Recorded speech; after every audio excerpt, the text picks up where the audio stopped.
Uh, Thanks, Ashad. Hello, everyone. I'm Pranita, and I welcome you all on behalf of SINE for today's para session. As most of you are aware, SINE is a technology business incubator and hosted by IIT Bombay, and we provide start-to-scale support to startups, innovators, and entrepreneurs. We are also partnered for various government programs like BIRAC, BIG, DST Niti Prayas, METI Prototype, or seed funds to support early-stage innovators and startups. And as a part of support, we also bring a lot of speakers, eminent speakers, experts to talk on various topics. We also bring domain experts and all. So now moving to our today's para session, which is the recipe for successful marketing in healthcare space. So SINE started this Power Hour series in the midst of pandemic. And since then, SINE is inviting speakers from different domains to address startup opportunities, recent advances in life sciences, healthcare, GTM strategies, regulatory guidance, so on and so forth. And today also we have invited two eminent experts to address marketing strategies, challenges in healthcare space. And it's my pleasure to introduce Mr. Mayur Sardesai here, who is going to moderate the session, steer the conversation with Mr. Pawan Chaudhary. I'll briefly introduce Mr. Mayur here, and then I'll hand over session to him so that they can get started with their discussion. So Mr. Mayur, he has been in the private equity space for the last decade, and he founded and currently runs a healthcare-focused PE fund called Somerset Indus Capital Partners, which is focused on investment in products and services platform in the SME sector of healthcare in India. This fund has a strong track record of making several successful investment and exit across pharma, life science, medical, technology, diagnostic products and services, healthcare delivery, primary care, digital health, nutrition and wellness, so on and so forth. He also has over 25 years of experience in healthcare, pharma and FMCG, and has worked in various roles like private equity, strategy, advisor services, operations, manufacturing, and marketing in this sector. And he also has a strong network across the Indian healthcare sector. He also has built startups in areas of medical devices, stem cell banking, and research. He's been also involved in healthcare startup space, wherein he has mentored several healthcare entrepreneurs, and he's been also on the evaluation panel of the prestigious BIRAC Biotechnology Ignition Grant, popularly known as BIG. He is also a co-lead of Healthcare Special Interest Group of the IIT Bombay Alumni Association, and currently serves on the board of director of IIT Bombay Alumni Association. He's on advisory board of SINE and various other academic, educational, not-for-profit organization. With this brief introduction, I welcome you, Mr. Mayur, for this session. Thank you, Pranita, and thank you, SINE, for inviting me and Pavan for this fireside chat. It's a true honor to be part of SINE and sort of help sort of build the SINE ecosystem. So with that, I'd like to say good afternoon to everyone, to all the attendees and the participants, etc. And sort of take forward this Power Hour at SINE, where the topic is basically recipes for success in successful marketing in the healthcare space. So that's the sort of area which we're going to focus on. Towards that, I think one of the things which I'd like to sort of lay out as a context is the healthcare space in India. India as a healthcare market is probably in the range of about $350–370 billion today. And over the next 5–7 years, you probably see this market double. This market was predominantly driven by the hospital space and to some extent the pharma space, which probably constituted about 60–70% of the market. But what we have seen over the last decade is a big shift in the whole subsectors of healthcare. We've seen things like diagnostics pick up significantly. We've seen medical technology and medtech increase in size. We've seen nutrition, primary care, wellness, insurance-related work increase in size. So digital health now is something which is, and AI is started to play a big role in this space. So I think what we're seeing as a market is a very thriving market, a very defensive market, which really doesn't know the economic vagaries don't affect it very much. And it's growing rapidly in the Indian context. So a great market to be in, a great market to invest. I think we as investors are very bullish on this market and have been for the last decade. And I think that's the sort of dynamics which plays out. What do we have here? I mean, the thing in the pharma market, it's been very dynamic. I mean, you have stakeholders like doctors, patient, consumers, all playing their role in this market. And what we've seen is the power keeps shifting from one stakeholder to the other as time moves. And I think that is the real crux of this industry. How do you satisfy different stakeholders at different points in time? So I think that's the whole game in this market. And that's what we'd like to discuss. I think Pawan is somebody who could really give us great insights in this space. When we say why marketing, I think healthcare marketing has a very different dynamic. What we've seen in the market is that there is many other factors than what normal marketing plays out. One of the key things is you are dealing with doctors, you're dealing with clinicians, so clinical sort of outcomes make a big difference. Regulatory, it's a highly regulated market, so regulation makes a big difference in play. I think along with that, there are many other dynamics like, what works in higher tier markets doesn't work in lower tier markets. What works for mature companies may not work for startups. How do you build this collaboration to really build this whole ecosystem? I think that's the key in this space. And that's sort of the context which we'd like to sort of put together. So I think with that, I'd like to introduce Mr. Pawan Chaudhary. I think he's somebody who has a real holistic understanding of the healthcare space. And I think this fireside chat where we've invited him at SINE to sort of discuss on this topic, I think is critical. Pawan basically right now is the managing director of Vigon, which is a French MNC, which deals in the specialty consumable space. He's also been in the diagnostic space as an independent director with Transasia, which is one of the larger diagnostic companies. He's also been associated with the pharma space, where he was in the earlier part of his career, where he was with Dabur in the pharma space, and then brands like Honitus, etc., which are large brands today. He's also the chairman of the Medical Technology Association. He runs a thought leadership forum called Blue Circle. He's also been associated with startups in like a ventilator startup, Mairi Kanpur, which was founded by HCL. I think there are, and he also has co-authored a book called RX Factor, which is a great book and a very well acclaimed book in the area of pharmaceutical marketing. So seeing that, and I can go on and on, I think, with Pawan, but I think you will see that he's got a very, very well-rounded and holistic background in healthcare. And I think that's why we believe that he is the best suited to answer the questions put up, and also sort of give the meaningful insights and suggestions into this area. So welcome, Pawan. I think it's a pleasure to have you on this fireside chat. And please go ahead. Great. Thank you very much, Mayur, and it's such a pleasure to be with you on this panel and for this fireside. And thank you, Poini and her team and IIT Bombay and all those people who have joined. So I fully agree with you that healthcare marketing is really different from conventional marketing. And we will try and speak at a level where everybody can understand these differences. So one of the differences which you spoke of is the purchasing architecture is complex. It is not like a detergent being sold from the manufacturer to the housewife through a retailer. It is a product which is recommended by the doctor, purchased by the patient, used by the patient, sometimes purchased by somebody else, the insurance company or the government.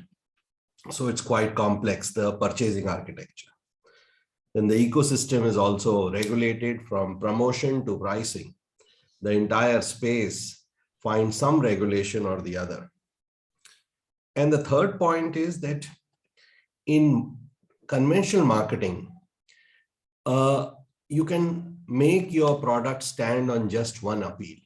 As you know, there are various appeals: safety, efficacy, convenience, economy. And your product can just stand on one appeal. But in healthcare, your product has to stand on at least 2 or 3 legs. I'll give you an example from the book which you spoke of. I have mentioned a very brilliant ad which I liked a lot from Nirma. It says, Nirma detergent tikya, iski jhaag ne jadoo kar diya. Now they are going to position it on economy. So they say, 150 gram ki tikya badi. Bada hona is one aspect of economy. Fir bhi दामों में है किफायती. दामों में किफायती होना is another aspect of economy. पानी में रहकर भी ये कम गले, ढेरों कपड़े धोए और ज्यादा चले. पानी में रहकर कम गलना and ढेरों कपड़े धोना और ज्यादा चलना are other facets of economy. So beautifully they have condensed the economy pitch, and on one leg that ad stood and took the product wherever it took it. But in healthcare, you need to have the efficacy piece and the safety piece almost always. And those two legs should be surely there. You can position your product on economy, but still the safety and efficacy piece somewhere will have to linger around. And that makes the healthcare marketing task that much more challenging. The other part is the testimony piece. Many of the products in conventional marketing can be sold without any testimony, without any proof. But in this sector, even simple products, you spoke of very complex products like diagnostics, like medical technology products, but very simple products also need some testimony. Dettol is a product which battles head to head with Savlon. It far outsells Savlon. Though Savlon is a better product efficacy point of view, however, researchers came to this conclusion that when you add Savlon to water, nothing happens. But when you add Dettol to water, a cloud forms and consumer thinks, ab mare germs, or now something is happening. So seeing is believing.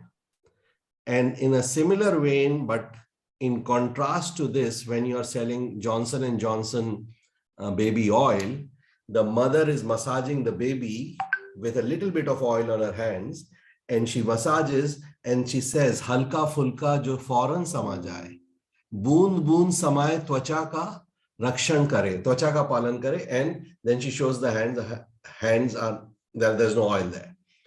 So actually it has not gone in, it has just spread. But here, not seeing is believing, not seeing that oil is believing. So the challenges in healthcare marketing, these were the very simple ones which I took from my book, are really make this a very exciting area. And let me also say, more steep climb than consumer or conventional marketing. Mayur. Got it. No, I think it's very, very interesting thought. I mean, perceptions play a big role in terms of how you can sell a product or position a product, and I think I agree with it. I mean, a lot of times a product may not be scientifically that good, but if you position it right and to the right audience, I think it makes big difference. I think that's for sure. In your opinion, across the healthcare spectrum today, which area is probably, which subsector is probably requires the most amount of marketing, and which probably is a more easier entry to sort of get into? So where there are hardly any entry barriers is the digital space, the world of apps which has opened up. However, it is not so easy to make an app successful.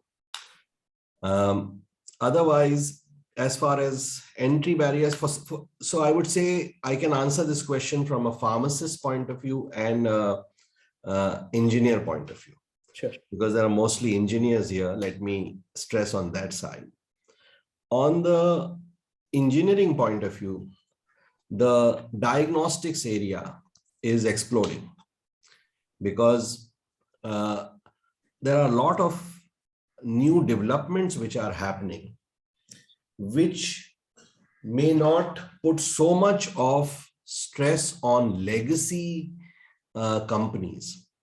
In healthcare, as you know, you have to sell your product, but you also should be coming from a credible house, or you should be building some credibility around your corporate name. Otherwise, that product is not so easy to take off. However, now because there is new technologies coming in, displacing older and different technologies. For example, MRI is getting displaced by AI. And these are the kind of changes which we are seeing. In diagnostics, such changes are many, where the burden of legacy company, which you necessarily had to, or let me say the advantage of legacy company, which you necessarily had earlier, is diminished. You will see a lot of people challenging old ways of doing things through their new discoveries, and the people who are entrenched will not have so much of an advantage because their technologies will become obsolete.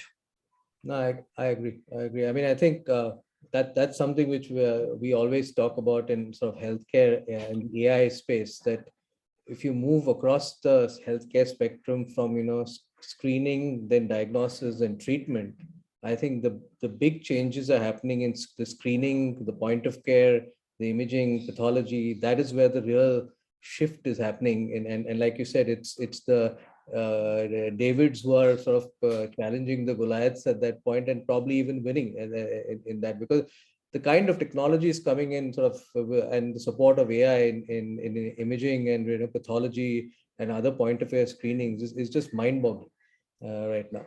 I think it will take some time for areas like treatment and things like surgeries, etc., like where robotic surgeries, etc., come into play.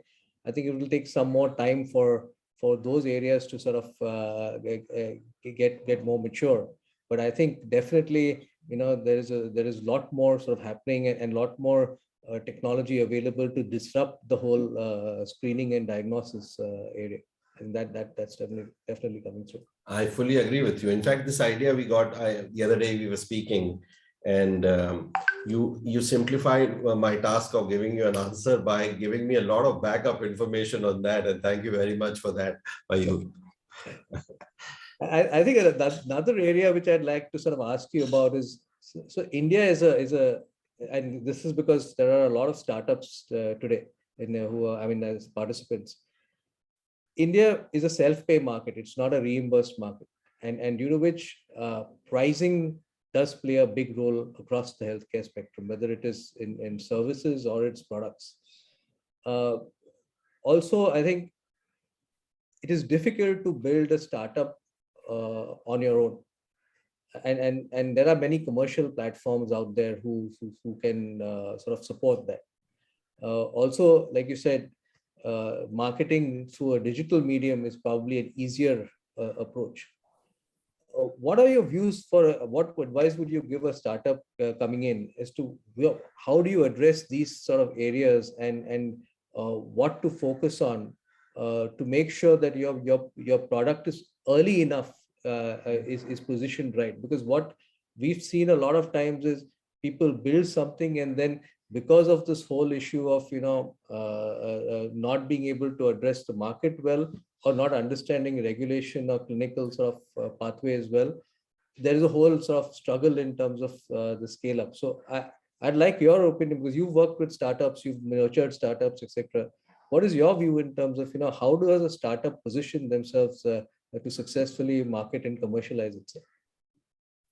So I feel that any startup to succeed needs to get the strategy, culture, structure, and systems in place. It might be a 2-people startup also. It might be just having 2 members and no employees. Still, these things should be in place. And even a digital startup, or a startup which is pushed through digital marketing, requires a lot of physical work first. to understand, first of all, the milieu of the product, where it is going to be used, who's going to use it, how it is purchased, what is the competitive landscape, what is the business model which is likely to succeed.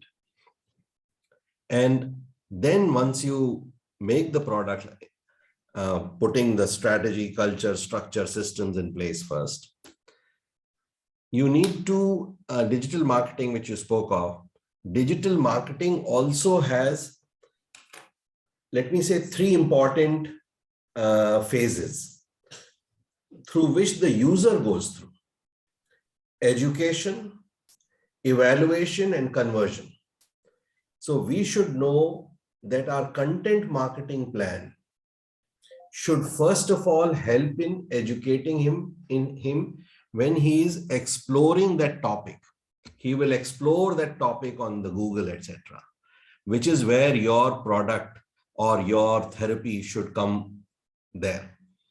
Then the evaluation through blogs, through social media messages, through factory tours, through product guides, etc. That entire piece has to be envisioned. It is not a one and done. Many a time we feel marketing is one and done. Marketing is not one and done. Marketing is making sure that never you lose the hand of the buyer, which you have held once. And you take him from that education, evaluation, conversion journey, get him to pay, and then go take him onto the referral and reputation building route, because reputation you will have to build in this sector for your corporate or your product. So that has to be envisioned, and it has to be a very holistic and not a one-off kind of an effort. Have I answered your question, Mayur? I think so. I think it's. I think what you're alluding to is you definitely need to do a fair bit of homework when you decide to get into something, because all these things have to be thought through much earlier in the life cycle. Then build a product or a business model, and then say now how do I get to market. I think that this is an integral part of really building a startup from scratch. I think that's a critical thing. Yeah, and engineers, I work with a lot of engineers, and I really admire them for what they do, but they're more product people. Okay, so there is, as you know, the 4 P's: there's product, there's promotion, there's price, there's place, and in this healthcare marketing, there is also process, the whole buying process, and there is the person. Many a time you might be selling through some salesman or agent, and that person also has to be motivated through perks, through reassurance about the quality of his product, etc. So that whole piece has to be envisioned by the engineer, not just the product. Got it. I'd like to ask you one more, a thought which is very close to my heart, and it's something which I sort of propagate, but I've never got an answer of how to get it done right. What I feel is there are enough commercial platforms, and let's take an example of medical technology, and especially since SINE has a lot of medical technology startups in that. They build good products. But as soon as you sort of reach the commercialization stage, everyone says, I need to build a field force and I need to build a field team. And we all know that it's not the easiest for a single product to build a field team. It's too expensive. It's not optimal and efficient at that point. The other option is working with existing platforms, either licensing your product. So you remain an innovator, they do the commercialization. And that's the sort of thought process, saying it's a build versus collaborate. I think that's the way. But I've always propagated it, but in the Indian context, globally, collaboration is very well accepted. People understand that licensing happens, partnerships happen. In India, when we say collaboration, everybody wants 90% of that collaboration. And how do you address this? Because I feel that is one. If you get that piece right in India, and I think a lot more things could build to scale much faster. Not only 90% of the share they want their name in front, always in front. No matter, irrespective of the size, they would always want it in front. So let me tell you one thing. I have found that Indians are very bright people, but in terms of collaborations, in terms of teamwork, etc., we surely have certain rough edges. And these rough edges, one becomes familiar when he interacts with some other. I think this is a little bit of a stereotyping answer which I'm giving. I would like to withdraw this point, but successful Indian businessmen are, let me say, more proud. Successful Indian businesses are more proud and more possessive, in my experience, as compared to some other businessmen which I have seen. So I agree with you. This is a little difficult thing to work out. However, if the product is good, and if you are not only dependent on the collaboration, if you are only dependent on the collaboration and you have one suitor, you will be really squeezed. But if you are not completely dependent only on the collaboration, you have another wheel in motion. Okay. And that wheel is also making impressive noises. And if you have more than one suitor, you can also have more than one suitor when you are moderately successful yourself. But the point which you raise is very right, that the product can get made, but commercialization of the product is very important. That marketing piece is very important. There's a couplet which says, खुशबुओं को फैलने का शौक है मगर, खुशबुओं को फैलने का शौक है मगर, मुमकिन नहीं हवाओं से रिश्ता किए बगैर. वो हवाओं से रिश्ता is the marketing piece. So engineer क्या करेंगे? इंजीनियर बहुत जबरदस्त खुशबू बनाते हैं. अभी उनको ये भी करना पड़ेगा that how they will engage with the winds in a manner that their fragrance spreads. Very, very succinctly put. I agree with you. I think it's creating various channels to sort of approach the market, but then making sure that these channels are strong enough to sort of help you build scale. I think that's where it comes from. And new channels are also forming. Sure. Just for example, yesterday I was speaking with a senior care company, very large senior care company. They have also come in distribution of medical equipment. Because many a time when they go and they have different options of assisted living homes, of healthcare at home, ICU at home, they notice that a person may not be ready to move into an assisted living option, but he might need a ventilator or an oxygen concentrator or a CPAP machine. So a lot of these new channels are getting architected. Sure. And what's your view on sort of, if you see today, the product side, it's still more traditional sort of build out with digital marketing support and sort of on-ground sort of field support. I think that's the models which are built. But then you've got this whole play on the service side. I mean, and I look at it like I use the term democratization of healthcare or community building in healthcare. I think a lot of it is moving in that direction, and a lot of the startups do focus on this as a way forward. What is your view in terms of how this space will develop, and what role would it play in terms of in the long term in terms of building out sort of healthcare in India?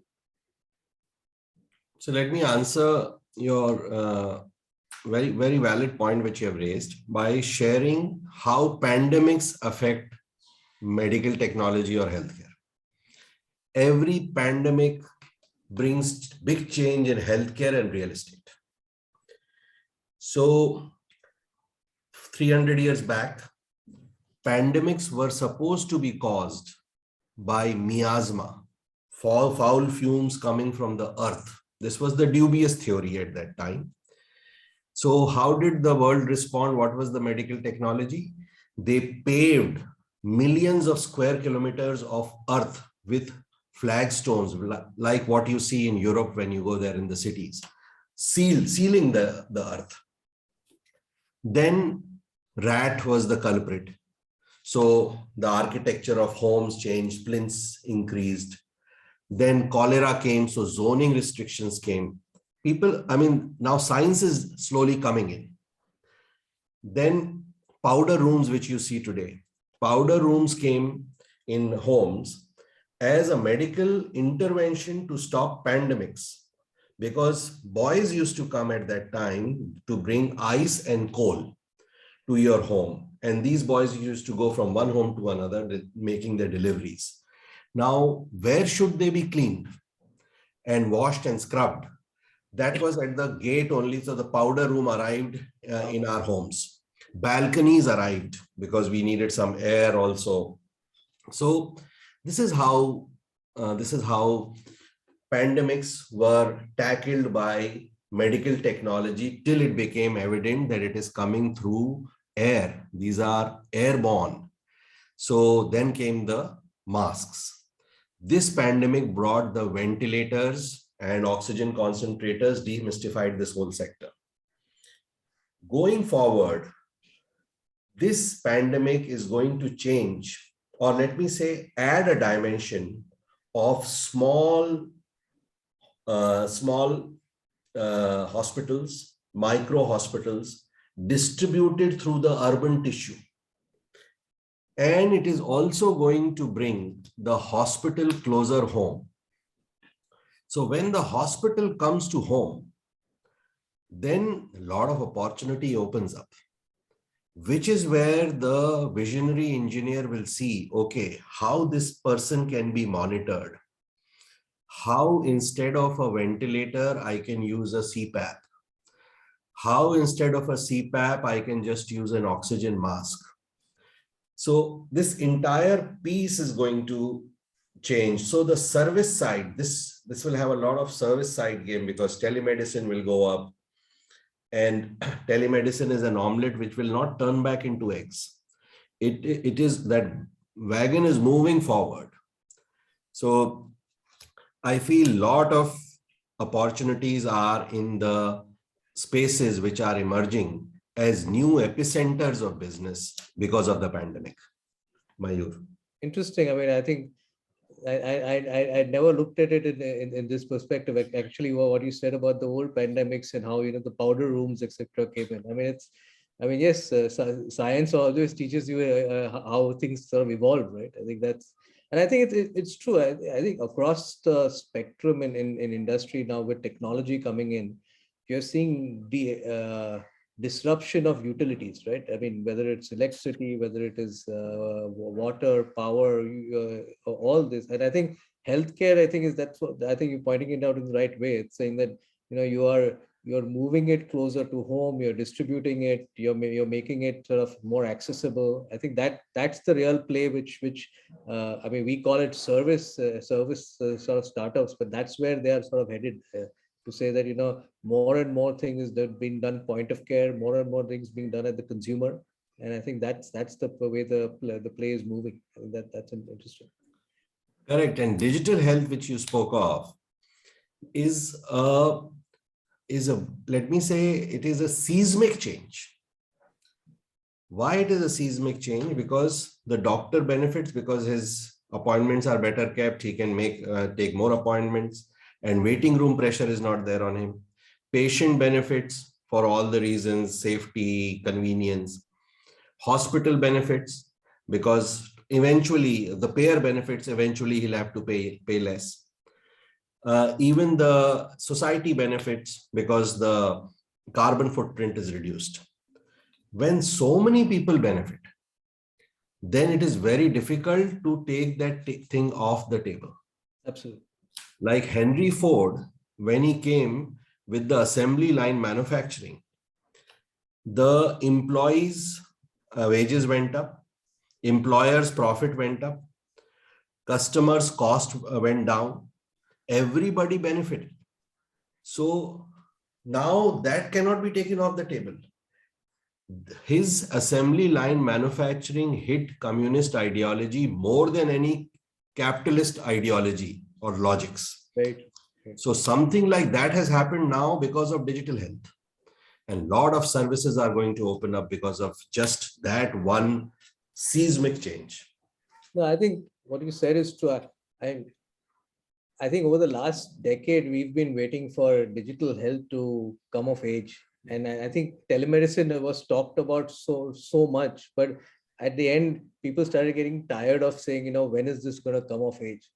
But I think the pandemic has actually pulled the trigger. And I think you're right. It's pandemics probably do that every time, is they bring a different dynamic into play. I think that. And the doctor community is a very conservative community. It doesn't allow change to come in. Doctor adoption is tough. Sorry? I said doctor adoption is the most difficult part of anything. Right? Yeah. So doctor adoption, they did not allow telemedicine to come in. They were saying the accuracy of tests will go down unequivocally. What they did not imagine is that many tests have become more accurate because they are done at home. For example, blood pressure test. There is something called white coat hypertension, which happens when you go to the hospital, so many people surrounding you with their white coats and behaving a little condescendingly with you, आपका blood pressure वैसे ही बढ़ जाता है. So you're absolutely right. So the doctors have been reluctant passengers on this thing, but now they have also voted. I used to always say there were three things which would make digital work: internet, payer mechanisms, and adoption of doctors.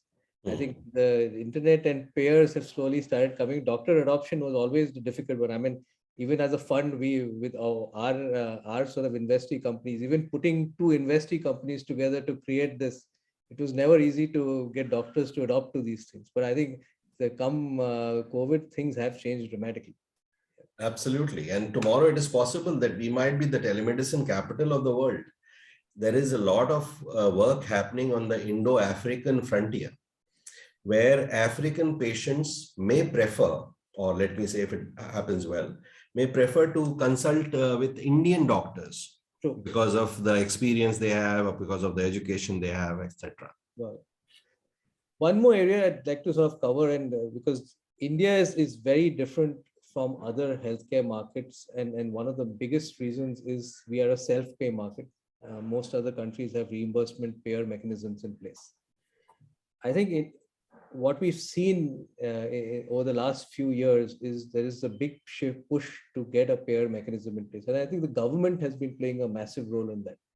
I think Ayushman Bharat is sort of a game changer, which addresses the lower tier population. I think 500 million population coming into a healthcare market is a massive boost. I think you see that, you see PPPs happening, I think like in diagnostics and others, which again create bigger access to healthcare. How do you see this whole place playing out? Two things is, do you think insurance coming in will change the dynamics of the market and change the power sort of equation balance in the market? Second thing is, in the Indian context, what is your view in terms of dealing with the government to provide healthcare? Because the government has the greatest infrastructure in especially in lower tier markets. It's creating a payer mechanism in place. Now you've got the unified health ID, which is being put into place. So government is sort of creating that whole base for digital health in India. How do you see this whole dynamic playing, which would help newer companies and especially the startups, etc., to make a significant impact in this market?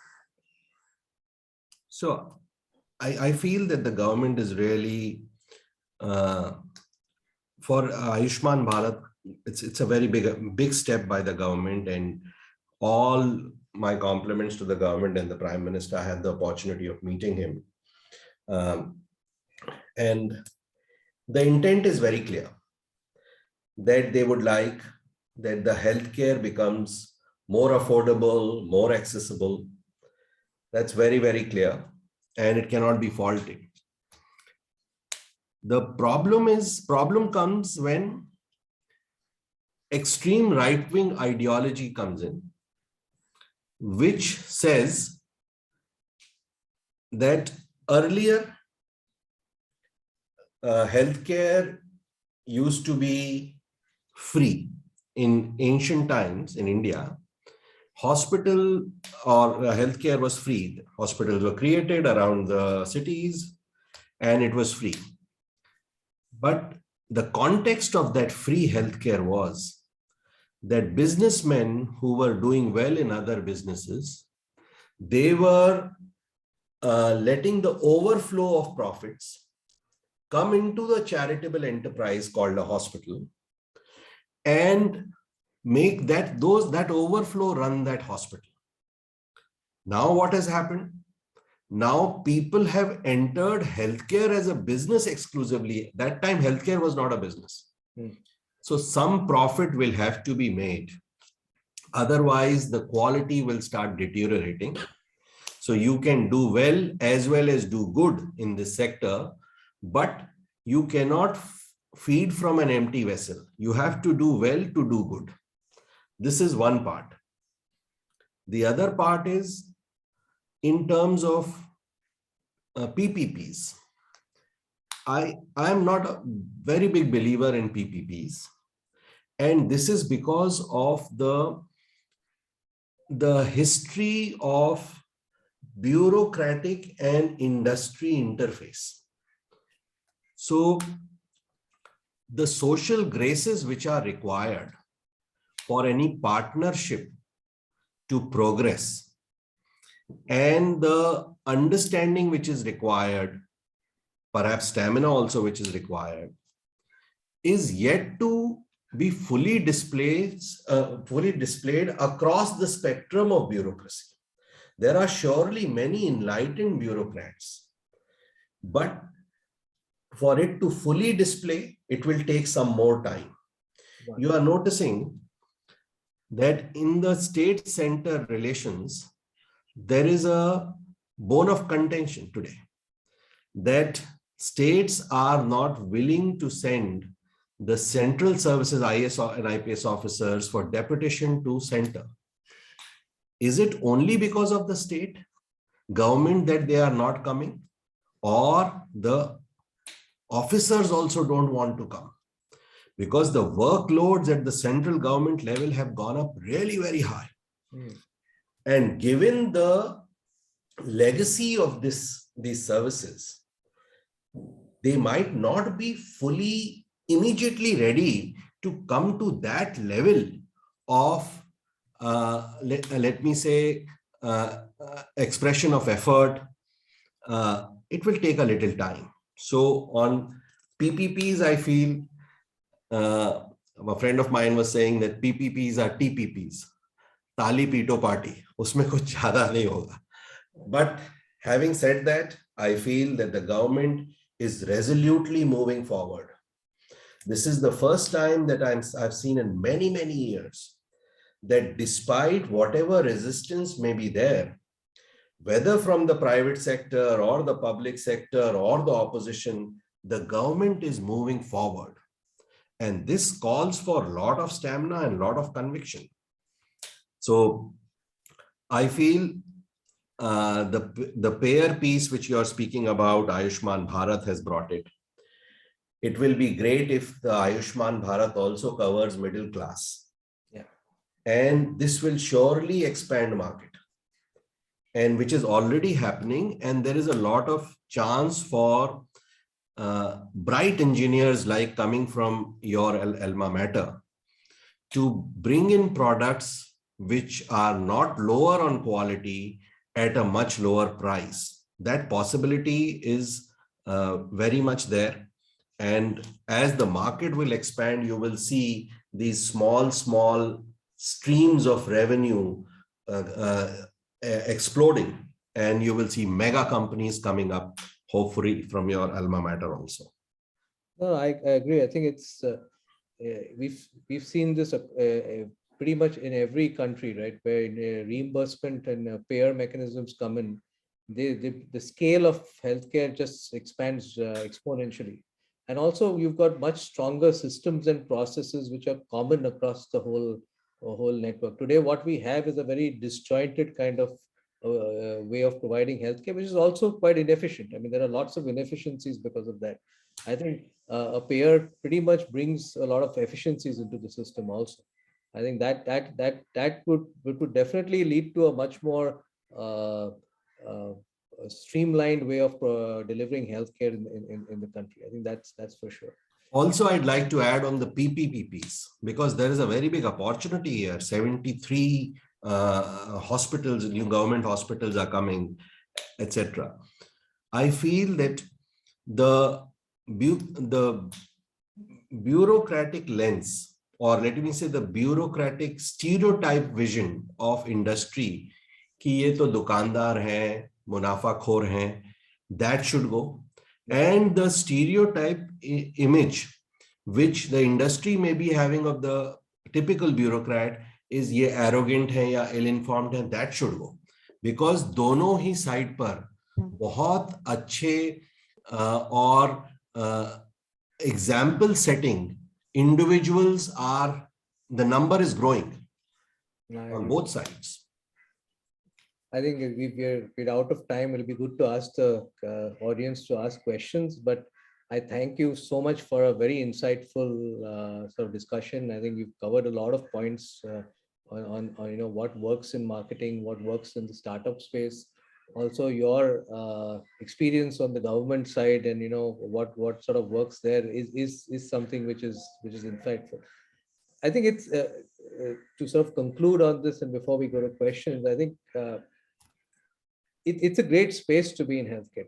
I think that is for sure. There are many mechanisms for growth, and like you said today, technology and the new age ways of functioning can lead to massive disruptions and great opportunities to build new companies and new areas.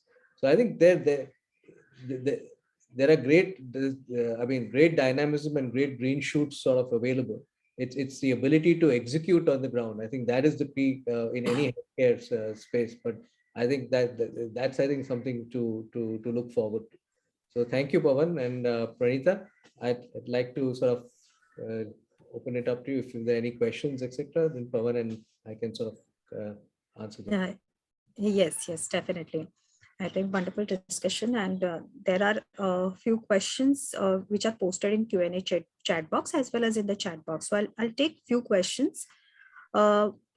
First question is that which according to you is welcome, as in race to include all departments in one software, or concentrate on our strength? This is a question which is posted in chat box. Ratnakara, do you want to expand your question? We can unmute you if you would like to do that. You can raise your hand. So probably the question is all into one software, or they should concentrate on their own strength or something. Whichever question I cannot handle, I'll pass on to Mayur. So Mayur, this is for you. So I think from what you're saying is when you're building a software, do you focus on a particular area, or you look at the entire? I mean, if you're like a hospital, are you looking at the entire hospital ecosystem? Is that sort of question? Then my answer to that would be initially focus on an area and get that right, because especially in the healthcare space, HIS space in the healthcare, there are just too many people in it. And to differentiate yourself, I think you need to focus on something which is your core and build that out. If you do that, you will have various sort of larger players to work with where you can sort of piggyback of them, or get to access customers. But so if you try to build sort of a be all and end all of everything in a sort of IT system, it's not something which will work easily. Yeah, I think that answers the question according to me. But if Ratnakara, if you still have to ask something else as well, please raise your hand. So there is one more question from Anirban here. He's asking, there are several healthcare issues that are ununique to India and are not addressed by global MNCs. Probably he's meant to unique to India and not addressed by global MNCs, especially in the diagnostic domain. Do you think a startup that can concentrate on one such native problem uh, and choose to operate only in Indian market, will this be still attractive to investor for investment? So there are many orphan diseases. Orphan diseases are diseases which do not have enough patients. So they seem quite unattractive to investors. But I know of companies in India, because of the huge population we have, that the orphan diseases also have enough patients because of 1.4 billion of population. Sorry, 140 crores of billion of population. So theoretically, yes, even very small slivers many a time give you enough business in a country like India. Yeah, I think well, remember one thing, in India is a large market on its own. You can easily build a technology and get scale in this market. It's not that it is not possible. If you've built a good technology which addresses the need of the market, it's you will find investors are not looking at necessarily a global technology. They're looking at something which can give them returns. Finally, they are here for getting a return. And if the technology is scalable and usable in a certain market, it does work. So I don't think that becomes a challenge. The key is to find the investor who understands that. I think that is the. Got it, sir. There is one question on payer mechanism. Do you feel payer mechanism unequally affect the people from different economic classes? For example, US market is not really good or easy for economically backward people. Again, whatever I can't handle, pass on to Mayur. Actually, I think the questions require a little more fleshing out. Yeah. Yeah, go ahead. I think I'll say one thing.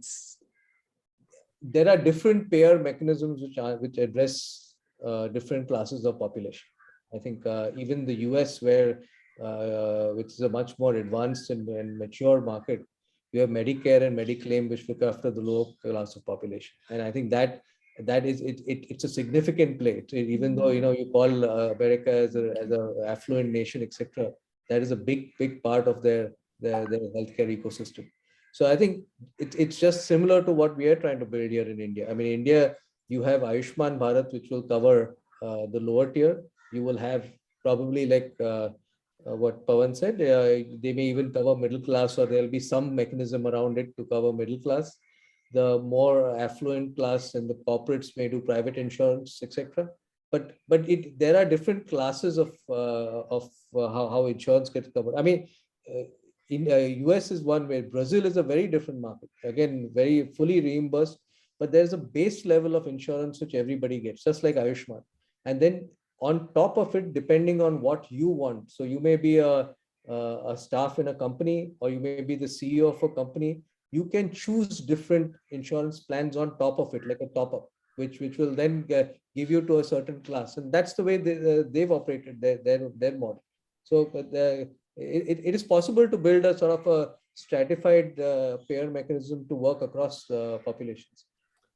And where a one unique payer mechanism has evolved across the spectrum of socioeconomic classes, there were some very unique socio-political events which triggered that. Yeah.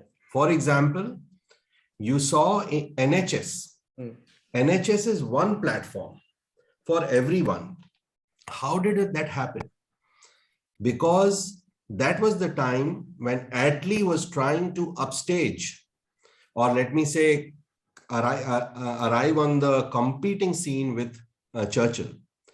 And that was the time these bombings were happening in World War II, where the bunkers had to be shared by the rich and poor together.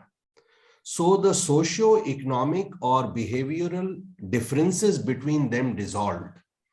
And which is when first time we saw that something like NHS came, which was acceptable to both because their barriers between the rich and the poor had really dissolved because of bunker stays.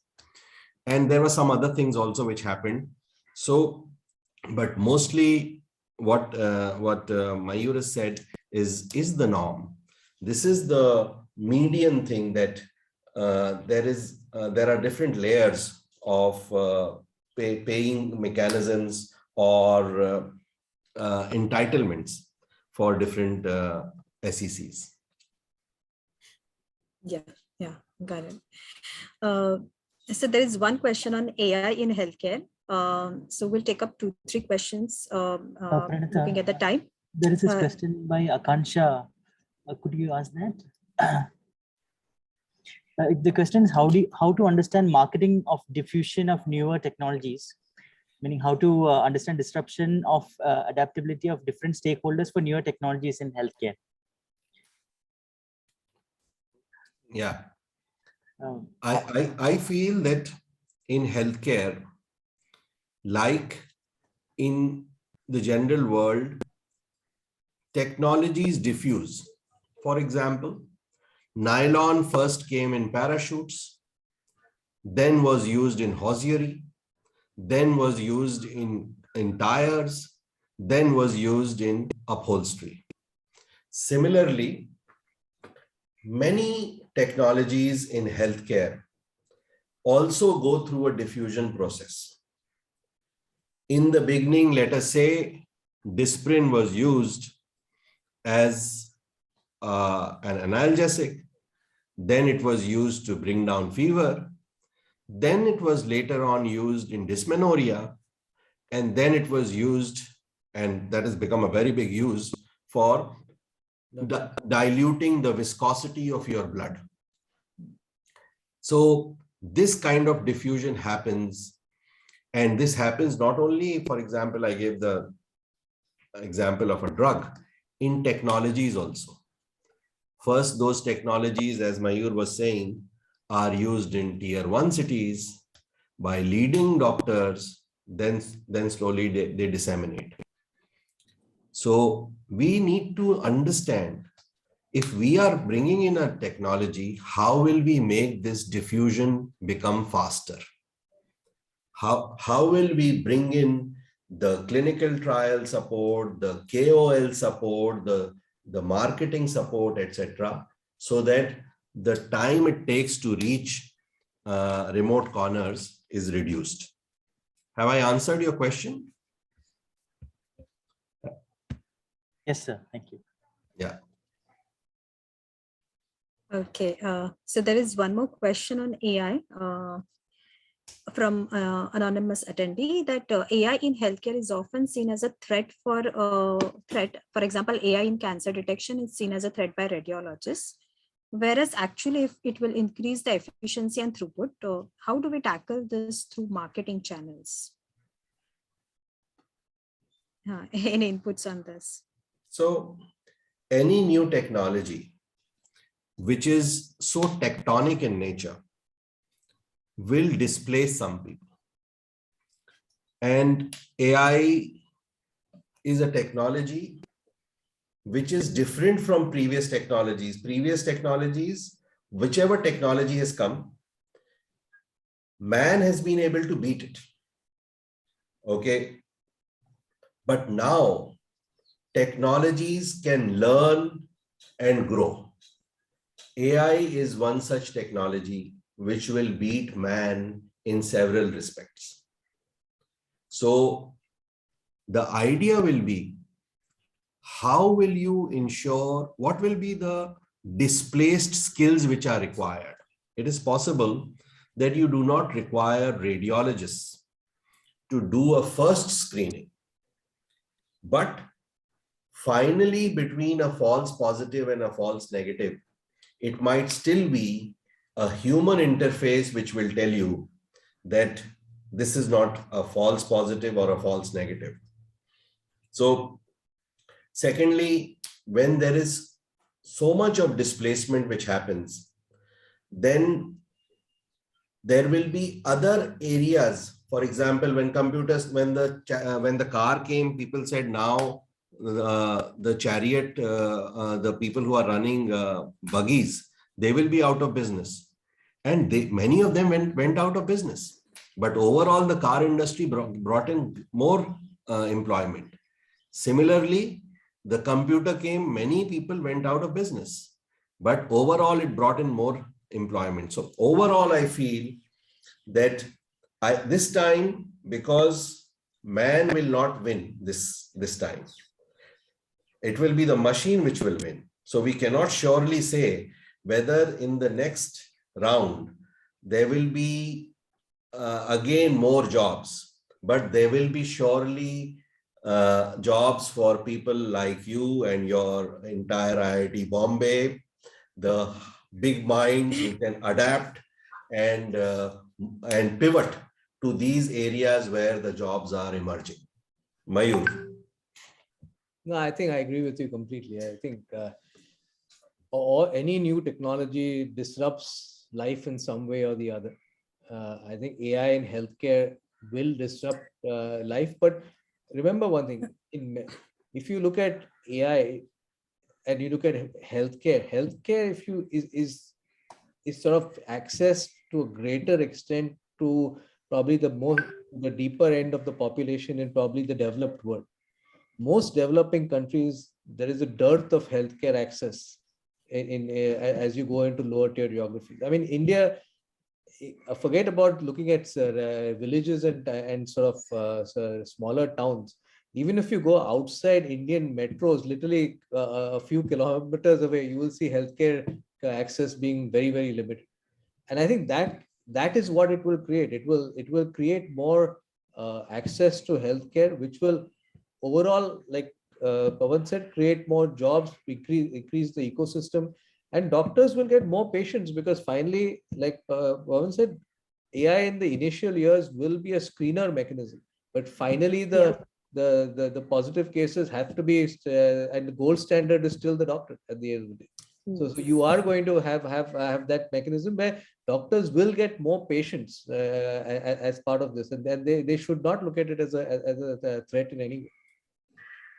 Also, this will bring in chaos, and chaos or disruption, and chaos is also a ladder. It is not necessary that the same people who have climbed the ladder earlier climb. It is possible this time nurses climb, or medical technologists climb, or engineers like you climb. The medical ladder also, it is possible that engineers may climb. But there will be a lot of ladders emerging. Yeah, wonderful. I think these are really important insights. Actually, the kind of the way we can look at this is really nice. So I think we are we came towards the end of the session, because it's already past 5. And I know there are a lot of questions, and I would request our attendees to send this question to us, and we will try to take the send it to our experts and take some of their insights or inputs from their side as well. But we probably have to close this session here, because it's already 5:04. And with this, I would like to thank both us experts here. I mean, wonderful discussion. We have touched upon so many points, but towards the end, if we could, get some last minute, or I'll say some summarization from your side, or any points which you would like to highlight at this moment, and then we can close the session from both of you. Pavan, go ahead. Okay. I would like to say that the funding of healthcare startups, and Mayur can tell this better, but this is what I have learned from my experience in dealing with startups. The funding of healthcare startups, the opportunity is really there. There are people who are willing to invest. And what you need to do First is go for those investors who are investing in your genre. That means at what stage of business you are. Don't go to a PE fund if you are looking for venture capital, some modest venture capital. Second is the geography, whether they are investing in your geography or not. Third is the gene, whether they are investing, let us say, in diagnostics or medical technology or not. And fourth is PR. PR is very important. And I have found that all things being equal, if you have good, credible PR, your chances of getting a funding improve. And especially for the alma mater of IIT Bombay, which is the #1 technology institute in the country, it should not be difficult, because I'm seeing some questions here which are referring to talking about their plans. So maybe right now, Mayur and I are not the right people to talk about, to listen to that, but surely we are open otherwise. But this is the main piece. People like you should not be lacking in funds. And this is what I think I wanted to close with. Mayur. Yeah, thanks, Pavan. I think you resonated what I normally say. It's funding is available. I think you have to find the right people who are interested, and it's just not funds. I think what we've seen in India is today the whole startup ecosystem is actually more funded by angels and family offices. And I think that especially at the early stage where there is a real gap in the funding mechanism. And I think that needs to be nurtured, and sort of maybe even incubators like SINE, etc., need to sort of focus on that and build that ecosystem, because that is a large ecosystem. It has enough money in it. It can really fund this. But yes, there is.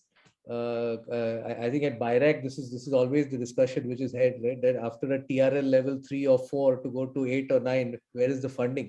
And I think that is something that we need to all work to go towards to create, because that can really propel a lot of innovations in India to a very different scale.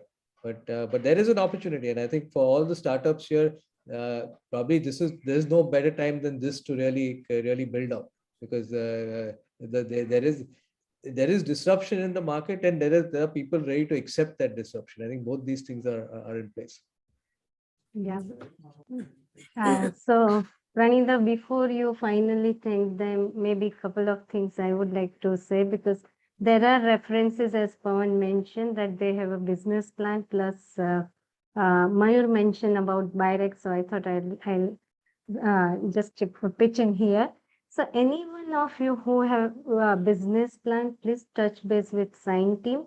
Our email IDs are there, BD at business development. So BD at sineIITB.org. Rakesh, if you can write it. Yeah. So that is one thing. There is a BIRAC, Mayur mentioned about particular program. BIRAC has a start to scale up program, funding program. In fact, they give one-time grant of 50 lakh just to support the proof of concept.